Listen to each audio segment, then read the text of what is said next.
Hello and welcome to Bags of Action. My name is Pete and this is my 5-minute review of the 2019 movie Rambo: Last Blood. 11 years after the last Rambo movie, Sylvester Stallone is back playing his second most iconic role.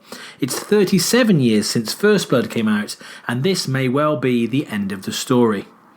Sly has had a hand in all of the scripts and he does again here, but unlike last time out, he isn't directing, and he hands over that role to Adrian Grunberg, whose only previous film was How I Spent My Summer Vacation, also known as Get the Gringo, starring Mel Gibson.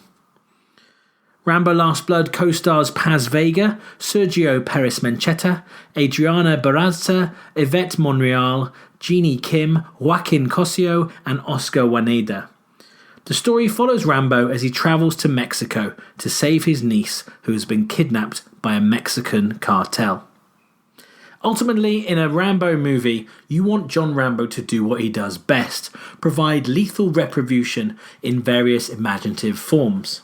In the final 20 minutes of this film, that's exactly what you get, as Rambo sets traps so that he can take out his enemy in the most ruthless and painful ways possible.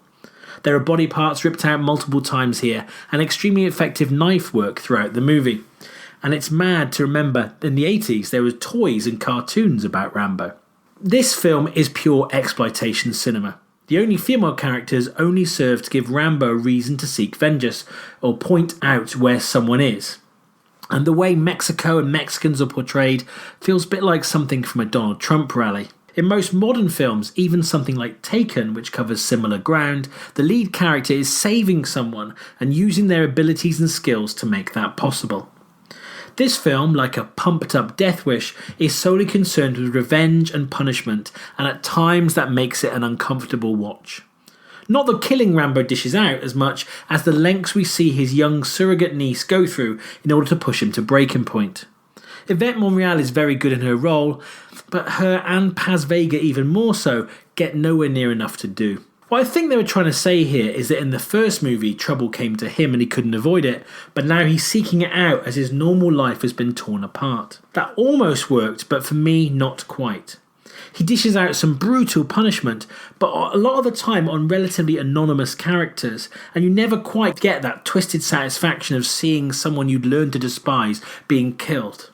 The fact it's Sly on a ranch with short hair meant that at times I even forgot it was Rambo at all. There's a purity to Rocky. No matter how much the films change with the times, the heart and essence of the character is true. Rambo is a much more malleable affair. After First Blood, it became a larger-than-life, over-the-top action franchise. This film on one hand seems like it wants to strip things back to the way the first filmed work, but it ends up somewhere in the middle. Not Rambo enough at times, and too Rambo at others. I wasn't sure what I thought about this as I walked out of the cinema. There were things I really liked about this film, and things I really didn't. I certainly preferred the previous outing, and First Blood still stands head and shoulders above the rest of the franchise, which the end credits montage reminded me. Where Creed shifted Rocky into 2019, this film felt like an 80s throwback, and not necessarily for the best reasons. I liked the film, but I wasn't quite what I was anticipating from the excellent trailers, and the ending seemed very abrupt, almost as if there should have been another 10 minutes or so to play out. The violence is brutal and beautiful in equal measure, and it's very well put together, but there are some big tonal shifts in this film that didn't really work. So with all that considered, I give Rambo Last Blood 3 bags of action, mainly for the start and the end of the movie. Have you seen Rambo Last Blood? What did you think? Comment down below or feel free to get in touch via Twitter, Facebook or on our email.